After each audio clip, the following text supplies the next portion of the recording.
ഇന്നത്തെ വീഡിയോയിലേക്ക് എല്ലാ കൂട്ടുകാർക്കും സ്വാഗതം. അപ്പോഴെല്ലാവർക്കും സുഖമാണെന്ന് കരുതുന്നു. നമുക്കും ഇവിടെ സുഖം തന്നെ. വീഡിയോ കണ്ട് സപ്പോർട്ട് ചെയ്യുന്ന എല്ലാ കൂട്ടുകാർക്കും ഒരുപാട് നന്ദി. ലൈക്ക് ചെയ്യുന്നവർക്കും കമൻറ്റ് ചെയ്യുന്നവർക്കും ആദ്യമായി കാണുന്ന കൂട്ടുകാർ ആരെങ്കിലും ഉണ്ടെങ്കിൽ ഒന്ന് സബ്സ്ക്രൈബ് ചെയ്ത് സപ്പോർട്ട് ചെയ്യണേ. അപ്പോഴെന്നത്തെയും പോലെ എൻ്റെ കുഞ്ഞു വിശേഷങ്ങളുമായിട്ടാണ് ഇന്നും വന്നിരിക്കുന്നത്. ഇന്നലെ നമ്മുടെ ഉത്സവമൊക്കെ ആയിരുന്നു, അടിച്ചു പൊളിച്ച് ഞങ്ങളുടെ ഉത്സവമൊക്കെ കേട്ടോ. അപ്പോഴേ ഇവിടുത്തെ നമ്മുടെ ഉത്സവം എല്ലാം തീർന്നു ഇന്നലത്തോടെ കേട്ടോ. അപ്പോഴ് ഇന്നലത്തെ ഉത്സവം നമ്മൾ ആർക്കൊക്കെ ഡെഡിക്കേറ്റ് ചെയ്യുന്നത്, ഇന്നലെ ഉത്സവം കാണാതെ വീട്ടിൽ കള്ളം കളിച്ചിരുന്നവർക്ക് അല്ലേ, ഉത്സവം കാണാൻ വരാതെ കള്ളം കളിച്ചിരുന്നവർക്ക്, മഴയാണെന്ന് പറഞ്ഞ് കള്ളം കളിച്ചിരുന്നവർക്ക്, വിരുന്നുകാരുണ്ടെന്ന് പറഞ്ഞ് കള്ളം കളിച്ചിരുന്നവർക്ക് അല്ലേ, അപ്പോഴ് സന്ധ്യയായി ഈ ഒത്തിരി സമയമായി എന്ന് പറഞ്ഞ് കള്ളം കളിച്ചിരുന്നവർക്ക്, അവർക്കൊക്കെ വേണ്ടി നമ്മൾ ഇന്നത്തെ വീഡിയോ ഇങ്ങോട്ട് ഡെഡിക്കേറ്റ് ചെയ്യുക കേട്ടോ. ഇങ്ങനെയുണ്ടോ മടി പിടിച്ച പിള്ളേര്? പക്ഷെ ഈ സുപ്പു മടി പിടിച്ചൊന്നും ഇരുന്നില്ല. ഇന്നലെ നമ്മുടെ മഹാദേവന്റെ 10ാമത്തെ ഉത്സവം അടിപൊളിയായിരുന്നു. കഴിഞ്ഞ വർഷത്തെ അത്രയും ആൾക്കാരില്ലായിരുന്നു. ഇന്നലെ മഴയൊക്കെ പെയ്തു കേട്ടോ. അതുകൊണ്ടായിരിക്കാം ചിലരൊക്കെ മടിച്ചത്. പിന്നെ ഇങ്ങനെ വരുന്നില്ലെന്ന് പറഞ്ഞ് ശടിച്ചിരിക്കുന്നവരും കാണും, ഞാൻ പോകുന്നില്ലെന്ന് പറഞ്ഞ് ശടിച്ചിരിക്കുന്നവരും കാണും. അതൊക്കെ പോട്ടെ, എന്നാലും നമ്മൾ വീഡിയോ ഇടും കേട്ടോ. അവരൊക്കെ കണ്ടോട്ടെ. എന്നാലും ഒത്തിരി പേരെ കാണാതെ പോയി കേട്ടോ. സന്ധ്യയ്ക്ക് മഴയൊക്കെ പെയ്തു, അതുകൊണ്ടൊക്കെ ആയിരിക്കാം ആൾക്കാർ കുറഞ്ഞത്. പിന്നെ നല്ല ഉത്സവമായിരുന്നു. നമുക്ക് നല്ല എന്താ അതിന് പറയുന്നത്, കെട്ടുകാഴ്ചകളൊക്കെ നല്ലതായിരുന്നു. അപ്പോഴിടയ്ക്ക് നമുക്ക് നമ്മുടെ അതിനെന്താ പറയുന്നത്, കാളയോ കുതിരയോ, നമ്മുടെ ഒരു കാളെ മറിഞ്ഞു വീണു കേട്ടോ. എന്തായാലും ഞാൻ സത്യം പറഞ്ഞ വീഡിയോ എടുത്തുകൊണ്ടിരുന്നതാ, തലയ്ക്ക് കൈ വെച്ച് പോയി കേട്ടോ. എന്ന് വെച്ചാൽ ആൾക്കാർ അപ്പുറത്ത് വശത്ത് നിന്നവരെനിക്കൊന്ന് വിട്ടുകൊടുത്തപ്പോൾ ഇവരങ്ങ് വിട്ട് കാണും, ഇങ്ങനെ അങ്ങ് മറിഞ്ഞങ്ങ് വീണു കേട്ടോ. നമ്മുടെ ഒരു ചെവി അങ്ങ് പോയി കേട്ടോ. കാളയോ കുതിരയോ എന്ന് പറയുന്നതിന് കേട്ടോ, ഒരു ചെവി അങ്ങ് പോയി കേട്ടോ. എന്തിന് നാണക്കേട്, കാളയോ കുതിരയോ അത് കെട്ടുകളെന്നൊക്കെയല്ലേ ഇങ്ങനെയൊക്കെയല്ലേ പറയുന്നേ. എന്തായാലും കുതിരയോ എന്തായാലും കേട്ടോ. ഇങ്ങനെ അങ്ങ് മറിഞ്ഞു വീണ് എന്തായാലും പെട്ടെന്ന് അനൗൺസ്മെന്റ് നടത്തി പെട്ടെന്ന് എല്ലാവരും ചെന്ന് പൊക്കിയെടുത്ത് കേട്ടോ. അതിൻ്റെ അടി ആൾക്കാർ പോകും. പൊടിക്കുഞ്ഞുങ്ങളെല്ലാം നിന്ന് അവന്മാരുടെയൊക്കെ ഉത്സാഹം ഒന്ന് കാണണം കേട്ടോ.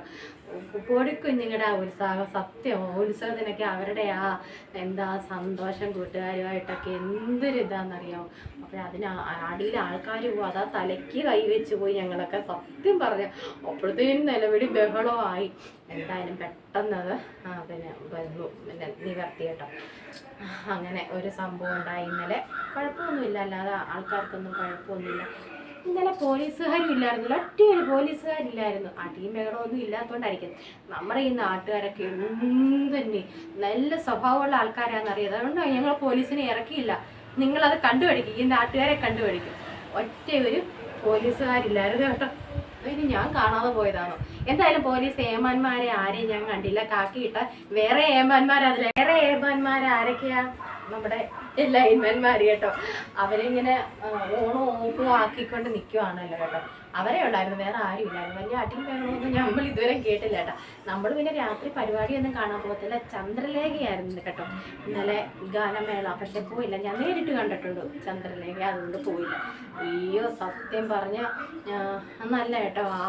അവർ ഫേമസ് ആയത് എങ്ങനെയാ, ഞാൻ ഇന്നാലും പറഞ്ഞ ആ പാട്ട് അറിയാവുന്നവരൊന്ന് പറയണേ. കുഞ്ഞു എടുത്ത് അടുക്കളയിലും കണ്ട് നിന്ന് പാട്ട് പാടി പാങ്ങളെയോ ഒങ്ങാണ്ട് അത് വൈറലാക്കി കൊടുത്ത് അത് മറന്നുപോയി. പെട്ടെന്ന് നമുക്കത് ഓർത്തെടുക്കാൻ പറ്റത്തില്ല കേട്ടോ. അങ്ങനെയാണ് അവര് ചന്ദ്രലേഖ കേട്ടോ. ഞാൻ ഇടയ്ക്ക് ചേച്ചിയും കൊണ്ട് പാട്ട് പാടിക്കുമല്ലോ, ഇവര് ബന്ധുക്കൾ അമ്മാവൻ്റെ മോളോ കണ്ട ചന്ദ്രലേഖ കേട്ടോ. ചന്ദ്രലേഖയുടെ ഡാൻസല്ല ഗാനമേളയായിരുന്നു. കുഴപ്പമില്ലായിരുന്നു. നമ്മൾ ഉത്സവമൊക്കെ അടിച്ചു പൊളിച്ചു. ഇന്നത്തെ ഉത്സവത്തിൻ്റെ ആർക്ക് വേണ്ടിയാണ് നമ്മൾ ഡെഡിക്കേറ്റ് ചെയ്യുന്നത് കേട്ടല്ലോ. അവരൊക്കെ ഇരുന്ന് കണ്ടോണം കേട്ടോ. ഇന്നലെ വരാത്തവരൊക്കെ ഇരുന്ന് കണ്ടു. പിന്നെ മഹാദേവൻ്റെ അനുഗ്രഹം എല്ലാവർക്കും കിട്ടട്ടെ. അപ്പോഴേ എന്നെ ഓടിച്ചുകൊണ്ട് പോയതാണ്. നീ ദീപാരാധന സമയത്ത് നീ ഇവിടെങ്ങും വരത്തില്ലെന്നും പറഞ്ഞ് 10 മണിക്ക് എന്നെ അതിനകത്ത് പിടിച്ച് ദീപാരാധനയൊക്കെ അങ്ങോട്ട് നന്നായിട്ട് കാണിച്ചു തന്നു ഭഗവാൻ കേട്ടോ. അപ്പോഴേ ഞാൻ മടിച്ചയാണെന്ന് അറിയാം, പുള്ളിക്കും അറിയാം. അതുകൊണ്ട് ഇന്നലെ ഒരു 10 മണി കഴിഞ്ഞ് നമ്മുടെ എന്താ ഈ കെട്ടുകാഴ്ചകളൊക്കെ വന്നപ്പോൾ അത് കഴിഞ്ഞാണല്ലോ ദീപാരാധന. അപ്പോഴ് ഭഗവാൻ അങ്ങനെ ഒരു അനുഗ്രഹം എനിക്ക് തന്നു. ബാക്കി എല്ലാവരും ഗ്രൗണ്ടിലായിരുന്നു, ഞാനും കുറച്ച് പേരേ ഉള്ളായിരുന്നു. എന്താണെന്നറിയോ, പേടിച്ചകത്ത് കയറിയതാ. ഭഗവാന്റെ അടുത്ത് കയറുമ്പോഴേ ഒന്നും പേടിക്കേണ്ടല്ലോ, അവിടെ പൂരം എന്താ വെടിക്കെട്ട്, അതിന് ചാടി കയറിയതാണ് കേട്ടോ. അപ്പോഴും രക്ഷ എനിക്ക് എൻ്റെ മഹാദേവനാണ് എപ്പോഴും കേട്ടോ. അപ്പോഴും കാവലായിട്ട് എപ്പോഴും ഞങ്ങളുടെ കൂടെ തന്നെ ഉണ്ട്. ഇന്ന് പൂർണ്ണ എന്താ ഉറപ്പുണ്ട് കേട്ടോ മഹാദേവന്. അതല്ലേ ഞാൻ വെളിയിൽ നിന്ന് ഗ്രൗണ്ടിൽ നിന്ന് എന്നെ ഓടിച്ച് ദീപാരാധന കാണാനും ഒക്കെ അകത്ത് ഏറ്റിച്ചു കേട്ടോ എൻ്റെ മഹാദേവനെ. അപ്പോഴേ എല്ലാവർക്കും എന്നെ കാണുന്ന നിങ്ങൾക്കും മഹാദേവൻ്റെ അനുഗ്രഹം ഒരുപാട് കിട്ടട്ടെ കേട്ടോ. അപ്പോൾ നമുക്കന്നേരം വീഡിയോ ഒക്കെ കാണാൻ പോകാം. കെട്ടുകാഴ്ചയൊക്കെ ഉണ്ട് കേട്ടോ. എല്ലാം നല്ലതായിരുന്നു, കുഴപ്പങ്ങളൊന്നും ഇല്ലായിരുന്നു കേട്ടോ. പിന്നെ ചിലയിടത്തൊക്കെ അടിയും പിടിയൊക്കെ കാണുമല്ലോ, പക്ഷേ കുഴപ്പങ്ങളൊന്നും ഇല്ല. അതെല്ലാവരും നാട്ടുകാരും നമ്മുടെ ഉണ്ടായിരുന്നു വഞ്ചി എടുക്കാനായിട്ട്. എന്തൊരു സ്നേഹമാണെന്നറിയോ, സത്യം പറഞ്ഞ എന്നെ എപ്പോഴും വെച്ച് കണ്ടാല് ജീവൻ്റെ എന്നെ കേട്ടോ. വേറെ ഒന്നും കൊണ്ട് ഞാൻ പറയുമല്ല, എന്നോടുള്ള ആ സ്നേഹം കൊണ്ടായിരിക്കും. ചായ കുടിക്കാനും അവസാനം ഞാൻ പറഞ്ഞു എനിക്ക് ചായ വേണ്ട, പനിയാന്നൊക്കെ ചുമ്മാ ഞാൻ ഒഴിഞ്ഞു.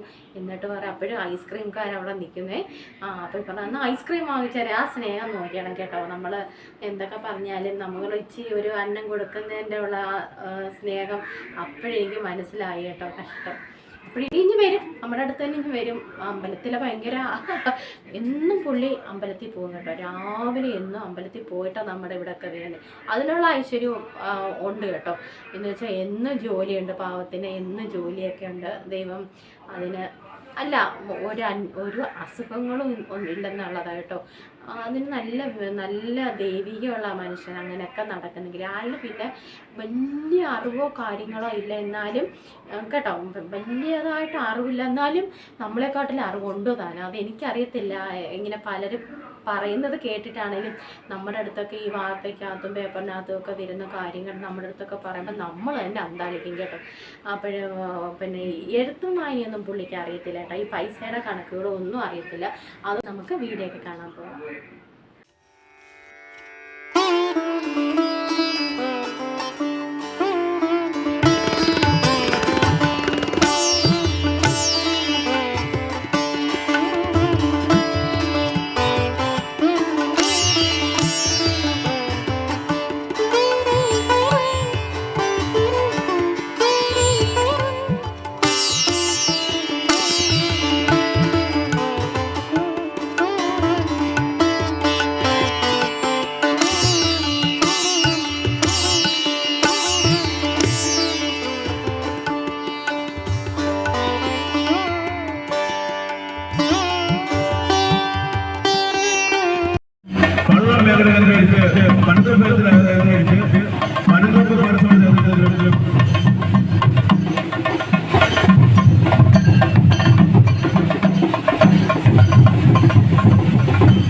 വടക്കുംപേരിലുള്ള കെട്ടിരിപ്പടി ക്ഷേത്രത്തെ വടക്കുവശത്ത് കടയുടെ സമയത്ത് നിറയുന്നു.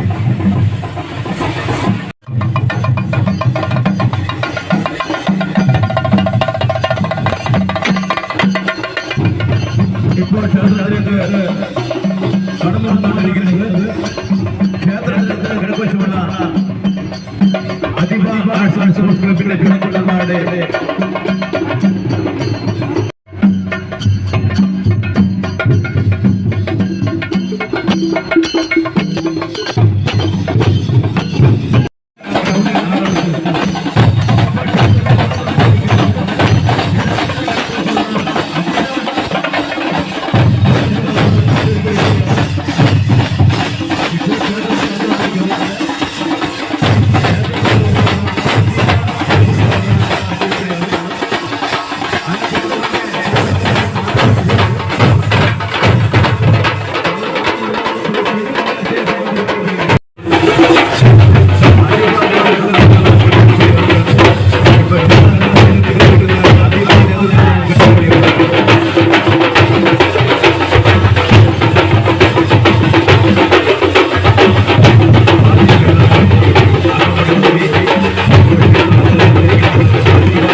അതിന് തൊട്ട് പിന്നാലെ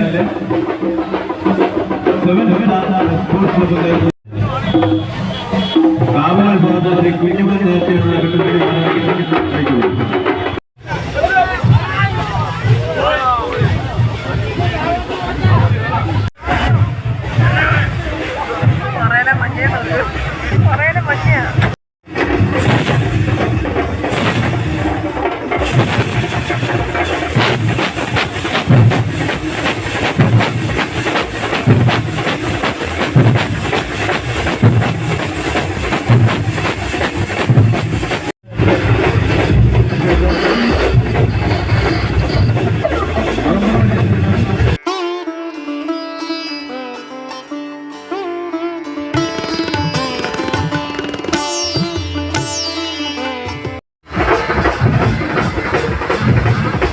ഈ ആറാടി ഇപ്പോൾ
ആറാടിക്കൊണ്ടിരിക്കുന്നത്